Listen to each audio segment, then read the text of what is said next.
Bonjour à tous et bienvenue sur ce deuxième tutoriel. Alors dans l'idée, comme prévu, l'utilisation d'une prise pour mesurer l'énergie et la puissance maximale. Donc ça c'est important, surtout si l'on veut placer un délesteur. Alors à quoi pourrait nous servir un délesteur ? À baisser son abonnement ou à éviter d'être coupé si jamais EDF décide de baisser la puissance maximum des Linky, ce qui risque d'arriver en cas de manque. Naturellement, vous seriez prévenu, mais cette baisse, si on vous passe d'un abonnement provisoire de 9 kVA à 6 kVA ou 3 kVA, il vaudra mieux avoir un délesteur. Un délesteur, ça sert aussi lorsqu'on place du solaire hybride. Alors, qu'est-ce que c'est le solaire hybride? On va garder son abonnement EDF, puisque à partir du moment où on peut être accordé, on n'a pas le droit d'être autonome. Et on va placer une station solaire entre les deux. La station solaire va utiliser avec sa batterie et le soleil l'énergie nécessaire pour effacer le maximum de puissance d'énergie de votre habitat, vous réduisant sérieusement la facture. Donc là, on n'est pas sur de l'injection, on est sur un système entre autonome et avec EDF, on garde son abonnement pour rester dans les clous. Voilà, ça peut servir à ça. Et tout ce qu'on va voir aussi, ça peut bien sûr servir à être autonome si vous avez un habitat isolé ou si vous avez un habitat déporté sans EDF pour voir que l'on peut être autonome et on va le voir. En fait, l'autonomie, ça peut se faire à partir de 6 panneaux. Donc, on verra de quoi parle-t-on lorsqu'on parle d'autonomie. En général, l'hybride, vous avez souvent du 12 ou 14 panneaux sur le toit. Et l'autonomie, vous partez avec une base de 6 panneaux. Si c'est au sol bien orienté, on est sur de l'habitat léger. Ou de l'habitat de vacances, ou pour celui qui ne respecte pas les règles, un habitat perso non raccordé.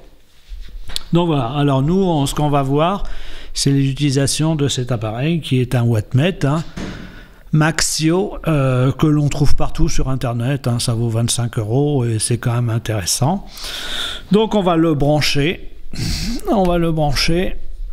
brancher la cafetière. Voilà, alors j'ai du reflet là, on va l'incliner un peu comme ça et on va le mettre, je vais l'avancer un petit peu à 0. Donc voilà, on appuie sur le reset, cling, il part à 0. Donc on aura ici l'énergie et si ça consomme, on aura le temps cumulé ici. On parle bien watt-heure ou kilowattheure.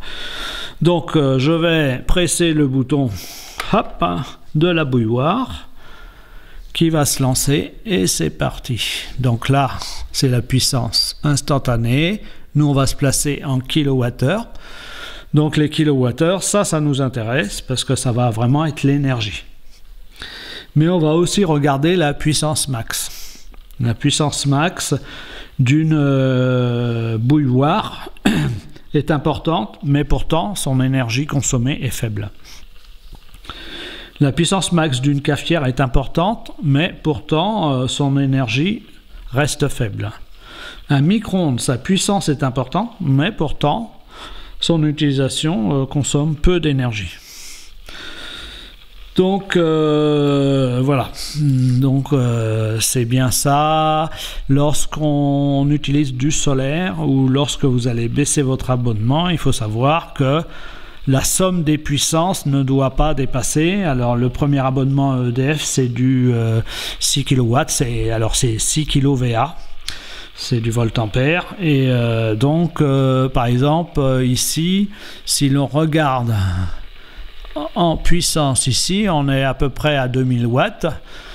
2000 watts, si on prend une bouilloire comme ça, une cafetière et une autre bouilloire, on va être limite au niveau d'un abonnement 6 kVA EDF. Alors, les appareils, en général, on ne les utilise pas. Généralement, la cuisson, c'est plutôt en début de repas, et la bouilloire et la cafetière, c'est en fin de repas. Tous les appareils qui ont une résistance chauffante, eux, consomment en instantané, mais ça ne veut pas dire que l'énergie consommée est importante. Alors, en solaire, qu'est-ce que ça voudrait dire, tout ça? Ça veut dire que l'énergie, c'est ce que vous avez dans la batterie, et la puissance, c'est l'onduleur qui va fabriquer le 220 volts, qui va fabriquer votre secteur à partir de la batterie. Lui sera limité. Généralement, c'est du 5000 watts, hein, 5000 VA. Donc, l'abonnement, c'est 6000 VA. Donc, on est proche du premier abonnement. Hein. Moi, j'ai un 6 kg VA, hein, et ça me va bien, rien disjoncte. Mais quand vous faites du solaire, ben, il faut quand même connaître à la fois l'énergie pour voir la quantité que l'on peut prendre dans la batterie, et à la fois la puissance maximum. Alors, c'est pas quelque chose dont on va penser tout le temps, hein. C'est quelque chose qui va se prendre l'habitude. En solaire, au bout, si vous êtes en autonomie, au bout de 15 jours, vous y pensez plus, hein, les réflexes sont pris. Mais voilà. Donc, si vous avez une batterie solaire qui a un stockage de 5000 watts d'énergie ou de 10 000 watts d'énergie cumulée, une cafetière ici ou une bouilloire en énergie, ça prend pratiquement rien dans la batterie. Donc, c'est bien ça qu'il faut comprendre. Donc là, on va arriver... Donc nous, si on place un délesteur, il vaut mieux avoir une idée de la puissance HI, la puissance maxi instantanée, quoi. Pour limiter, c'est-à-dire au-delà de 5000 par exemple, ou de 6 kg VA, hop, on déleste les radiateurs par exemple. Donc on va voir ça ensemble. On regardera pour les appareils qui ne sont pas connectables sur cet appareil l'utilisation du Linky, hein, qui n'est pas aussi intéressante que ça, mais qui nous donne de bonnes informations. Alors. Donc là, j'ai mis le plein, c'est pour ça que je me disais comment ça se fait qu'on a dépassé. En fait, là j'ai mis 1,2 litre, 1,3 litre parce qu'on est là, on est un peu plus haut. Et alors je montre, hein, je me suis pas arrêté, il a fallu que je m'arrête là. Et 1 litre, ça fait 120 watts. Là, on aura un peu plus parce qu'on a 1,3 litre. Et là, on a 135 watts, donc c'est pas énorme. Pour monter 1 litre d'eau à 100 degrés, l'énergie est faible.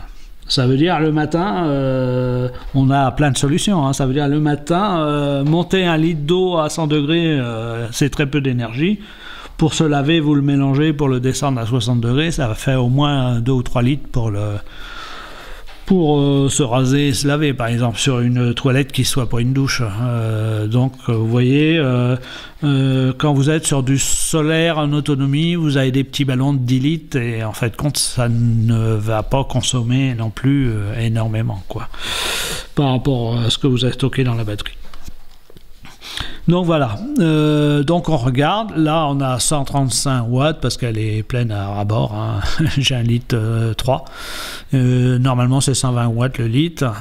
Après on va aller voir, alors ça, voilà, ça c'est la puissance, le pic. Donc le pic c'est 2039, grosso modo 2000 watts, hein, ou 2 kilowatts, hein, comme vous voulez. Et ben ça c'est la puissance, c'est l'instantané. Et ben l'instantané, le moment où il y a le pic, c'est au début quand la résistance est froide, et on a 2039. Maintenant on va aller voir la puissance minimum. Voilà, on est à 642 watts la puissance minimum. Ça veut dire quoi? Ça veut dire qu'au début, tout ce qui chauffe, quand la résistance est froide, on a le pic maxi en puissance instantanée. Et quand on arrive à la fin, on a la puissance, on avait 600 et quelques watts. Donc quand la résistance devient chaude, la consommation est plus basse. C'est pour ça qu'en fait, nous, là, on va retourner sur l'énergie. On a 135 watts pour 4 minutes. 4 minutes et on est sur du 1,3 litre. Voilà. Donc voilà, c'est pour ça qu'on parle de kilowattheure, parce que le temps, c'est quelque chose qu'on va donner en même temps que la puissance cumulée. 135 pour 4 minutes. Voilà. Donc cette prise-là, quand vous arrêtez de consommer ou quand vous avez si vous avez un radiateur qui fait des hauts et des bas qui se coupent, le temps n'est pas compté quand il se coupe. Voilà. Donc ça sera vraiment le temps de fonctionnement. C'est comme ça, l'énergie, c'est normal. Donc voilà. Ça, c'est intéressant à connaître. Cafetière, bouilloire, chargeur de téléphone, chargeur de PC, le lave-linge, on peut le mesurer aussi à 40 degrés parce qu'on va voir une fiche énergie et ça ne le donne pas à 40, ça donne à puissance maxime et on va le voir ensemble. Le lave-vaisselle, vous pouvez le faire avec cette prise. Et après, il faudra utiliser le compteur Linky. On va aller voir tout ça. Couper l'ensemble des consommations ou noter sa consommation. Et faire le delta sinon, en déclenchant un appareil. Donc votre four, lui, qui va consommer un four en général, au démarrage, il fait du 2500 watts, et après il va descendre en fait. Donc quand on a l'habitude, par exemple pour ceux qui sont au solaire en autonomie, si on lance un four, faut attendre 10 minutes, un quart d'heure et après on peut lancer les bouilloires, les cafetières puisque l'énergie plonge carrément. On est sur de la régulation après. Donc il faut beaucoup moins d'énergie pour maintenir que pour monter à température. Donc voilà, donc cette petite prise est impeccable. Alors comme ça, une idée, puisque avec la société Alternative Waste qui fait du solaire et de l'autonomie, il y a quelques notions à avoir sur les consommations de base. On va parler d'une station 6 panneaux de 400 watts environ. On est autonome. Alors, qu'appelle-t-on autonome? Ça veut dire lumière. Ça veut dire qu'on considère 5 points lumineux par 6 heures de moyenne jour, pour calculer son point lumineux en énergie. Donc ça, il n'y a pas de problème. Pourquoi on a mis 5 points? Parce qu'on considère que quand on est au solaire ou quand on est raisonnable avec l'énergie, on rentre dans une chambre, on ressort, on fait du on-off. Donc, on a surtout les lumières salle, salon, cuisine d'allumer et les deux autres doivent être de la circulation, mais pas tout en même temps. Après, cafetière, bouilloire, micro-ondes, charger ses téléphones, charger son PC et utiliser sa machine à laver, utiliser sa pompe d'eau, utiliser son extracteur d'air. Voilà, on considère que ça c'est de l'autonomie. Ça veut dire que si vous avez un four, il faut que ce four il soit à gaz, et si vous faites si vous voulez chauffer de l'eau, là c'est pareil, ça sera une chaudière gaz. Voilà ce qu'on appelle autonome à 6 panneaux. Par contre, à 6 panneaux, il n'y a pas de problème pour chauffer les micro-ballons de 6 litres qui permet le matin d'avoir 6 litres d'eau pour se laver.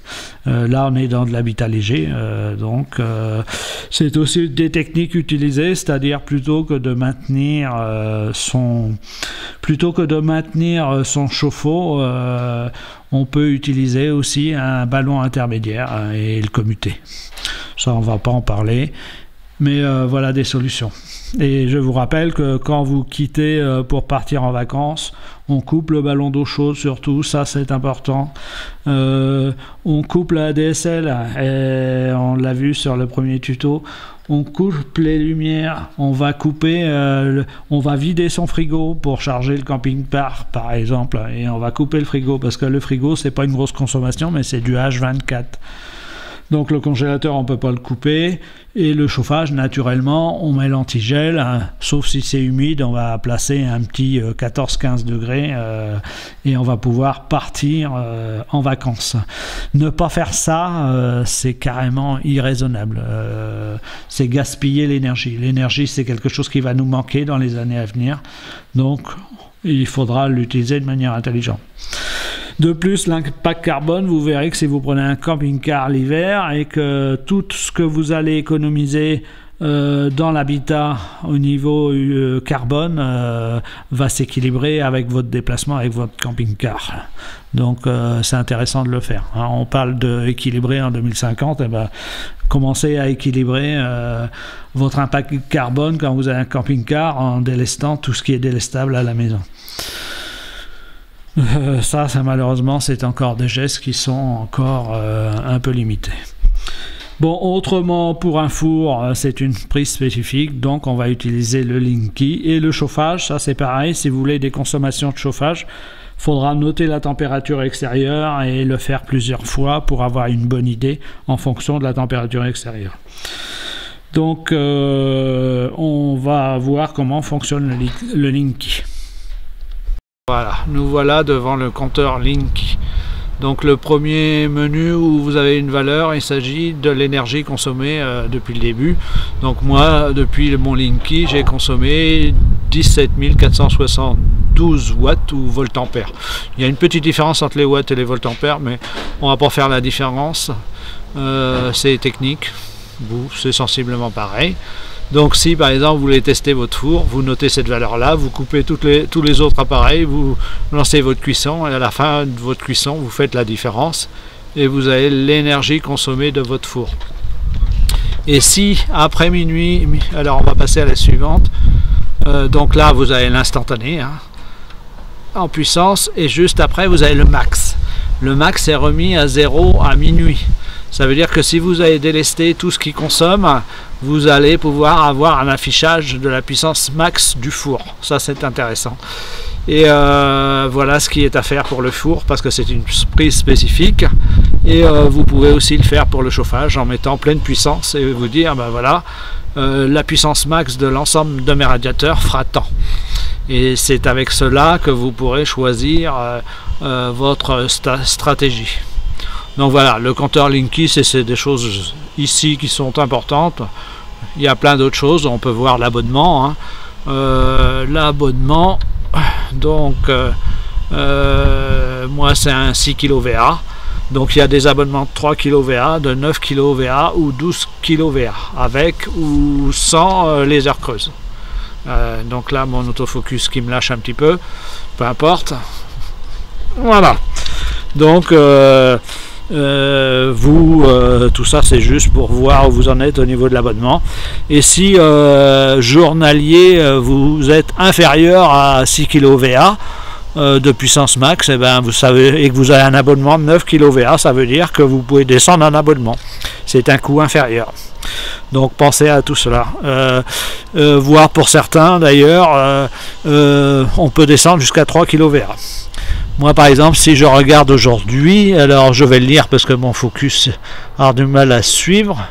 Donc moi, ma puissance max est de 2,140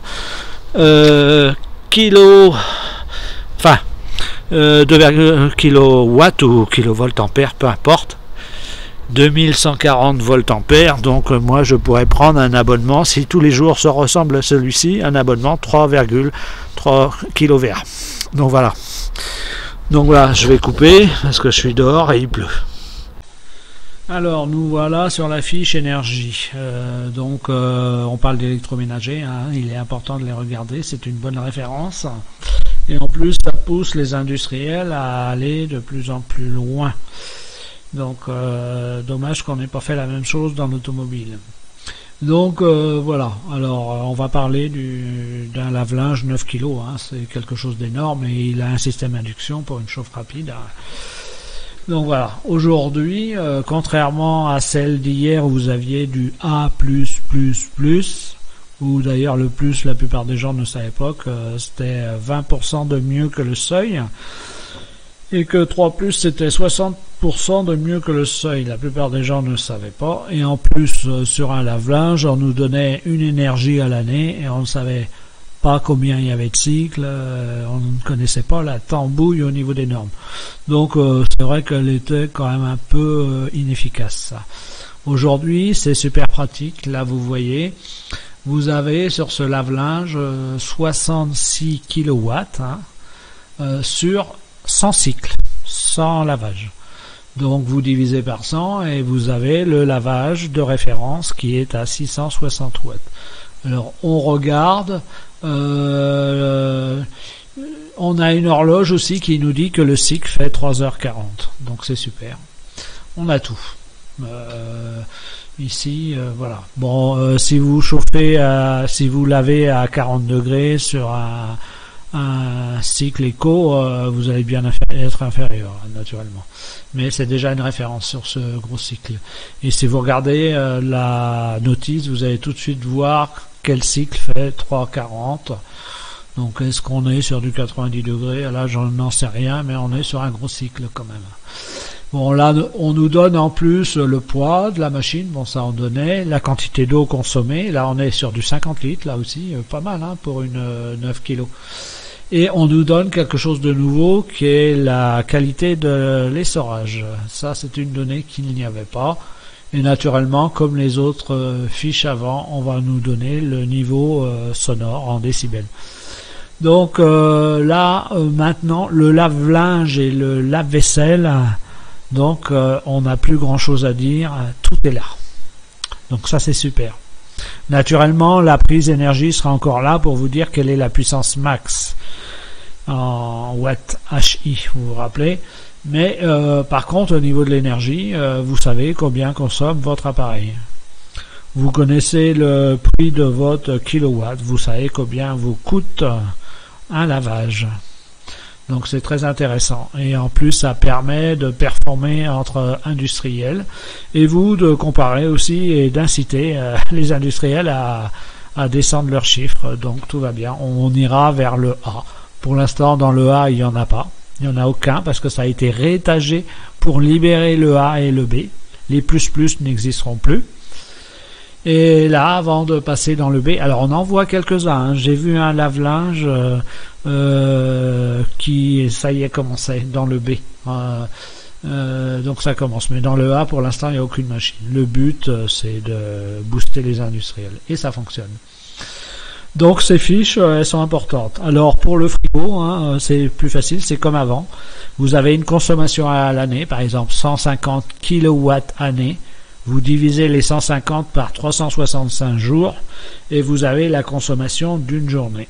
Voilà, ça c'était comme ça avant, c'est toujours comme ça.